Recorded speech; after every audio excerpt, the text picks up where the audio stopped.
সাংবাদিকের উপর হামলা মানে গণতন্ত্রের উপর হামলা। সাংবাদিকেরা যদি নিরাপত্তা না পায় তাহলে আমরা সাধারণ মানুষ কিভাবে নিরাপত্তা পাবো? তাদের সংবাদপত্রে বাধাগ্রস্ত করা যাবে না। অমানবিক, এটা রাষ্ট্রের নিরাপত্তার একটি হুমকি বলে আমি মনে করি। দ্রুত এই ব্যাপারে ব্যবস্থা নেওয়া দরকার প্রশাসন।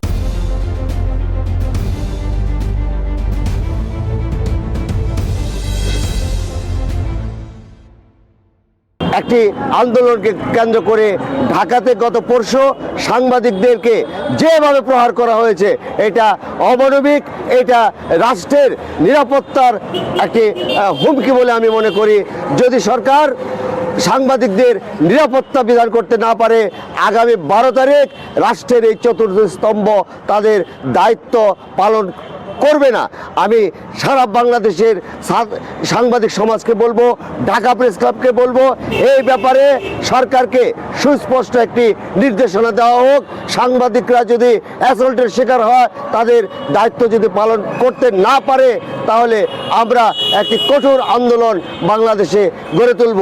অনেক আগে থেকে, বিশেষ করে 15-20 বছর আগে যে সাংবাদিকদের উপর যে আঘাত, হত্যা হয়েছে, এগুলোর বিচার না হওয়ার দরুন একের পর এক এরকম সাংবাদিকদের উপর আঘাত আনা হচ্ছে। আমি মনে করি দ্রুত এই ব্যাপারে ব্যবস্থা নেওয়া দরকার প্রশাসন। টানা তৃতীয়বার অর্জন করেছে দেশের সেরা সুপার ব্র্যান্ড স্বীকৃতি বসুন্ধরা টিস্যু।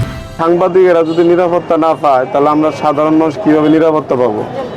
এই সামনে যে নির্বাচন আসতেছে, এই নির্বাচনে সাধারণ মানুষ তো ঘর থেকে তাহলে বেরোতে পারবো না।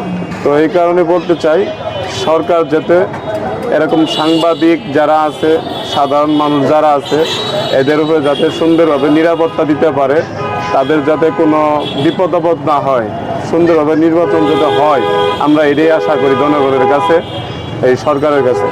মানে আপনার প্রশ্নটা হচ্ছে শাহবাগ নিয়ে। আসলে শাহবাগের যে ঘটনাটি ঘটেছে, এটি অত্যন্ত মর্মান্তিক ঘটনা। আমাদের দেশে এমনি নির্বাচনের সময় বিভিন্ন সময় দেখা যায় বিভিন্ন ভাবে আমরা ক্ষতিগ্রস্ত হই, তেমনই একটা ঘটনা। সাংবাদিক আমাদের জন্যই তো কাজ করে ভাই।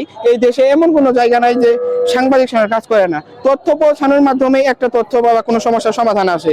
যদি তাদেরকে যদি সুযোগ না দেওয়া হয়, এই যে সাংবাদিকদের উপর হামলা করা হলো, এটি একটি মর্মান্তিক ঘটনা। সাংবাদিকের উপর হামলা মানে গণতন্ত্রের উপর হামলা, সাধারণ জনগণের উপর হামলা। এভাবে চলতে থাকলে তো দেশ চলবে না। সো এর একটা বিহিত অবশ্যই করতে হবে।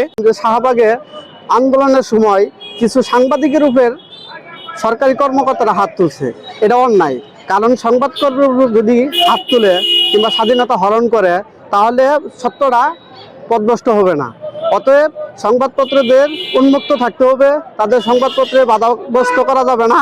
তারা যেন কোনোভাবেই অন্যায়ের হয়রানি মুক্ত কিছু না হয়, সে বিষয়ে খেয়াল থাকতে হবে। তাদেরকে পর্যাপ্ত পরিমাণ সম্মান করতে হবে, প্রত্যেকটা দলের তাদের নিরাপত্তার ব্যবস্থা করতে হবে। তবেই এই নির্বাচনের কি হচ্ছে না হচ্ছে সংবাদপত্রের মাধ্যমে আমরা জানতে পারবো। ঢাকাতে যে সাংবাদিকের উপর হামলা করা হয়েছে, তো এখানে সাধারণ আপনারা দেখেন গণমাধ্যম কর্মী বা সাংবাদিক যেটা বলে না কেন, এখানে তারা নিরাপদ নয়। ও কারণে তাদের উপর হামলা করা হয়েছে। আমরা যে সাধারণ মানুষ আছি, তাহলে আমরা কোথায় যাব? ঠিক আছে, যেখানে ওরাই নিরাপত্তাহীনতায় ভুগতেছে, আমরা সাধারণ মানুষ কি করবো? তো আমি স্পষ্টভাবে বলতে চাই যে এখানে সাংবাদিকের উপর হামলার এই বিক্ষোভকারীদেরকে দ্রুত আইনের সমর্থন করা হোক।